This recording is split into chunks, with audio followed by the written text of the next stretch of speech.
So thank you very much for the kind introduction, Oliver, and for the invitation to speak to all of you at this LEAF event. It was a great event last year, and I'm very excited that we extended it to a two-day event this year. And I'm just thrilled to be back. We brought a whole army with us and back, so very excited. Before I dive in, a couple housekeeping things. Everything I do is for profit, so financial disclosures. I have a financial interest in everything I'm about to talk about. I also need to acknowledge the wonderful team that's assisted with building out the research program that I'm going to describe. In particular, one of our grad students, Chris Groen, is in the audience, and a lot of the figures and work I'm going to be presenting were a result of his extraordinary efforts, so thank you, Chris. Also, this program is a spin-out of Aubrey de Grey's SENS Research Foundation, and also received founding investments from Kazoo Technology Ventures. So I think Michael Greaves around here somewhere, but thank you guys for getting this off of the ground. And just to give you a very brief overview of Ichor in general, so Ichor Therapeutics is a vertically integrated biopharmaceutical company, and we've, since 2013, focused exclusively on diseases and mechanisms of aging. Within the Ichor umbrella, we have a variety of portfolio companies. Some are platform technologies, some are single asset plays, all of which are focused on different indications and contributing to the field of anti-aging research. But today, we're going to focus on our longest-standing, oldest program, LysoClear, which is a enzyme therapy that we're developing for age-related macular degeneration, and the subject of my thesis work as well.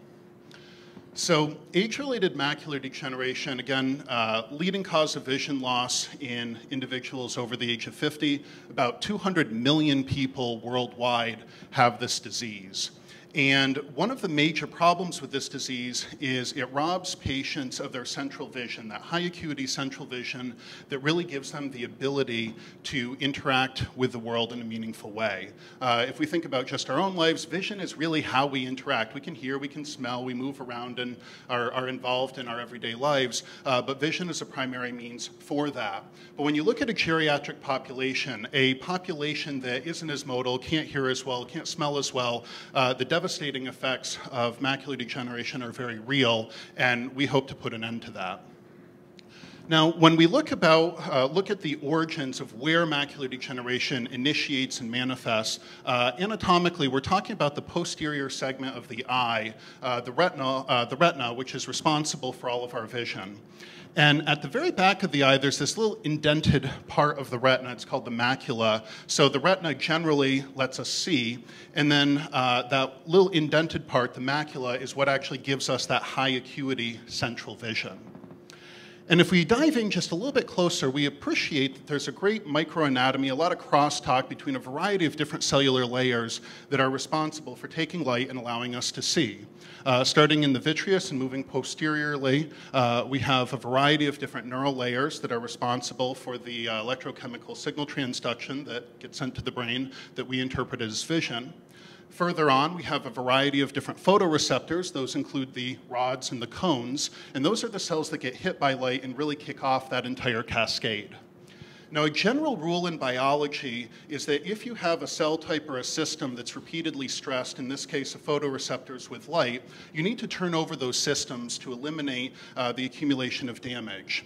And so the photoreceptors are supported by a very critical phagocytic cell called the Retinal Pigmented Epithelium, or RPE. And these cells are essential for photoreceptor function and survival. The photoreceptor outer segments are constantly growing towards the RPE, and the RPE are constantly gobbling off little bits of the photoreceptors in an effort to turn them over.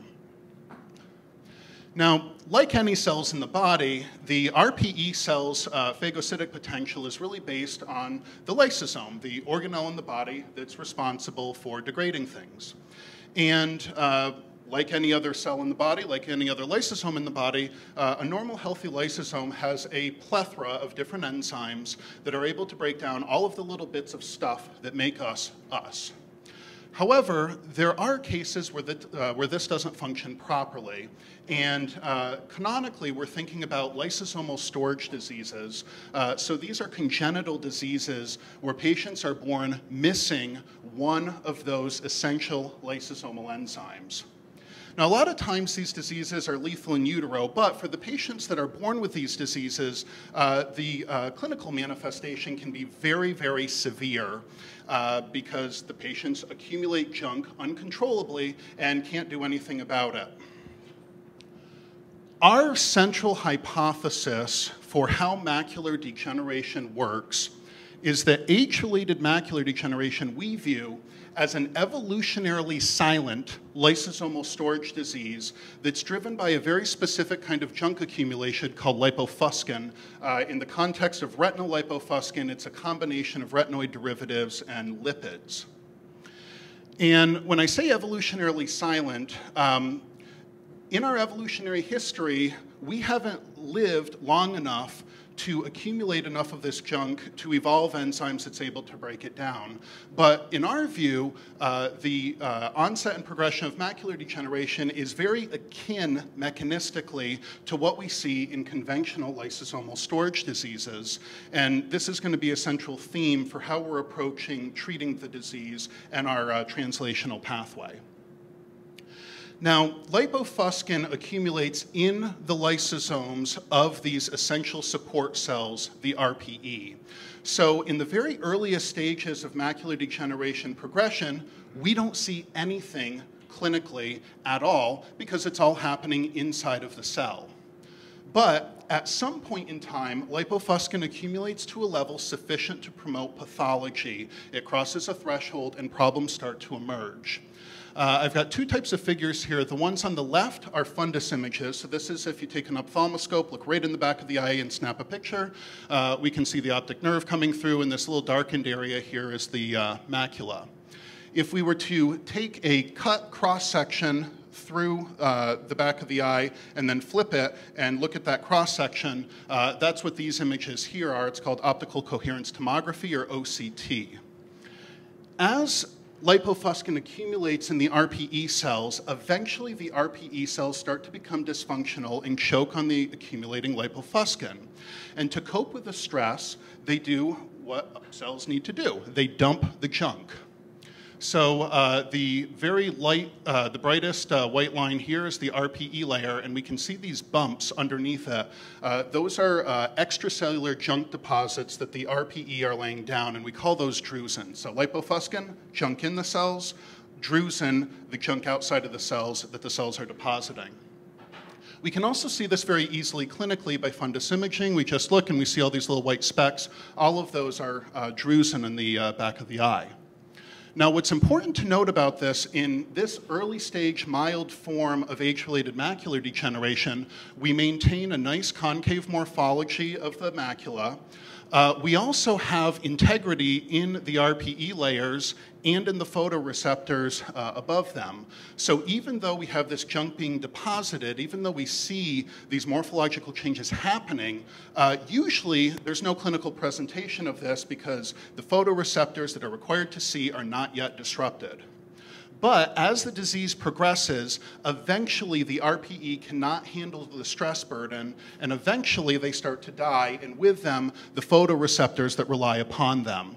So we see by OCT the thinning of the RPE and photoreceptor layers. We see a collapse of the nice morphology of the macula. And because of this thinning, when you look by fundus imaging, you can actually see the choroid, the blood vessel layers at the back of the eye, and so that presents as geographic atrophy. This is the intermediate form of age-related macular degeneration, and collectively, mild and intermediate are termed dry or atropic macular degeneration, which is to suggest that there's a wet form. As these cells are dying and having all kinds of problems, it creates a pro-inflammatory environment. You have complement activation, immune response, and importantly, hypoxia. And so part of the way that the body attempts to cope with this mess is to create new blood vessels. So new blood vessel formation occurs starting at the choroid and protruding into the eye. Now, when you have new blood vessels in the body, very frequently they're very leaky vessels, so you can have exudate and outright hemorrhage either into the subretinal space, which can lead to retinal detachment, or into the vitreous itself, which can lead to total blindness. And so this process of neovascularization is called neovascular or wet age-related macular degeneration, and this is the most severe and advanced form.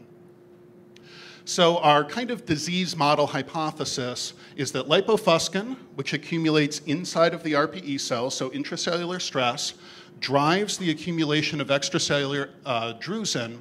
This, in turn, causes ROS, inflammation, complement activation, and hypoxia, and then these stressors eventually lead to the disease state. And our goal at LysoClear is to develop an enzyme therapy that targets lipofuscin at the earliest stages of disease onset and progression. How are we going to go about doing this? It's first of all really important to note that there is no good standard of care for this disease. And by the way, the dry form of AMD is about 90% of patients.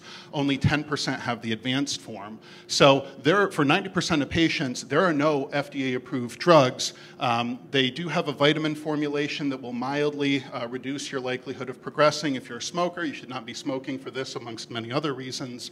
But it's really not until you get to the really severe form that there's any sort of really efficacious treatment regimen. These are mostly monoclonal antibodies that target VEGF pathway to inhibit further neovascularization. So there's a huge, overwhelming need for more effective treatments for this condition. I mentioned previously that we're framing age-related macular degeneration in a manner akin to a traditional or conventional lysosomal storage disease. So we were wondering if we can borrow some aspects of how we would treat a normal lysosomal storage disease, and with that motif, put together a strategy for going after AMD. So what is that strategy? Well, if your lysosomal storage disease is based on the idea of missing an enzyme in the lysosome, then at face value, high level, it's a simple process. You make the missing enzyme and you introduce it in such a way that it goes to the lysosome of the target cells. And this has been developed and has been approved clinically and very successfully by Genzyme, BioMarin, Genzyme acquired by Sanofi, I believe. So it's a conventional way to treat lysosomal storage diseases since the 80s and 90s. And so the pathways that are used, you make your enzyme, you decorate it in such a way that it gets recognized by a receptor on your target cell. Mannose-6-phosphate glycosylation is the typical, kind of the canonical delivery path for lysosomal enzymes to go to the lysosome. But mannose receptor is another pathway that's used, and BioMarin has gilt tag. And then through an endocytosis pathway, your target enzyme is able to be selectively delivered to the lysosome. And this is kind of how lysosomal storage diseases are treated. The problem is we don't have any good human enzymes that are able to break down RPE lipofuscin, and we aren't supposed to. We've never evolved them. So we can't rely on human enzymes to facilitate this junk removal. Instead, we have to look elsewhere in the world. And that's where SENS Foundation came in. So some years ago, SENS Foundation said, this is a problem, and this is kind of the canonical lysoSENS paradigm. Here's a junk accumulation. Let's look for enzymes that can break it down and remove the junk. And by way of wonderful research by Judge Lorendorn and his team, SENS Foundation identified a variety of fungal peroxidases, amongst other enzymes, that are capable of breaking down certain lipofuscin components. The specific component that they looked at was a molecule called A2E. So again, lipofuscin is comprised of a variety of retinoid and lipid derivatives. A2E is one of the best studied and most resistant to degradation, so that's what SENS Foundation used for their assays. And they identified a bunch of enzymes that can break this down from wild-type sources. Great. This is where we came in. And our goal was to take this very encouraging proof-of-concept research and build a program to establish a proof of concept that we could actually remove lipofuscin both within cells and within animals to pave the way for moving into patients for the first time. Now, the first thing we needed to do is get out of a wild-type system. There's just a lot of variability when you're dealing with wild-type enzymes, so we moved into a recombinant system to make the best-performing enzyme, manganese peroxidase. And we express that enzyme in the yeast strain Pichia pastoris. The reason for that is Pichia preferentially monosylates on end-linked glycosylation sites. So Pichia automatically adds those sugars to the enzyme that we need for it to be delivered into the cell. When we make our enzyme and run a gel, we see a beautiful big smear, which is characteristic of hyperglycosylation. And when we treat our enzyme with PNGase F, an enzyme that selectively cleaves off all of your sugars, we see a nice tightening of the band at the expected molecular weight of about 54 kilodaltons, suggesting that we have an enzyme that is indeed glycosylated. Of course, we wanted to know how many sugars we have, so we sent the sugar trees out for glycoanalysis and identified 26 mannose residues on the sugar chain. For context, for those of you that aren't glycobiologists, neither am I, you probably want about 2 to 5 mannose sugars minimum in order to achieve uptake optimally, though depending on the enzyme, you can go more or less than that. So, okay, we have an enzyme. It has the sugars that are required for delivery. Next step, we need to figure out its selectivity against lipofuscin targets. I mentioned to you that lipofuscin is a hodgepodge of different things, and the hardest part to break down are these retinoids, these vitamin A derivatives. Unfortunately, it's not just one thing, but many things, so we scoured the literature and synthesized all of the major lipofuscin components that we could find. We tested our recombinant enzyme using analytical HPLC, and we showed that our enzyme is actually able to break down every single lipofuscin component that we tested. Now, this isn't entirely surprising because these are all chemically related species, so we would have expected the enzyme to work similarly on these different species. We have EC50 variants of about 1 micromole all the way up to 20. Interestingly, A2E, which is the molecule Sense Foundation did their screen with, was the most resistant to degradation by the enzyme. So as I move forward and present both the cell-based work that we did and some of the in vivo work, we're going to use A2E as a readout quantitatively, and the reason for that is it's the easiest to analyze and it's the most resistant to degradation, so we believe that we're underreporting the efficacy or the effect of the enzyme by using the hardest one to degrade.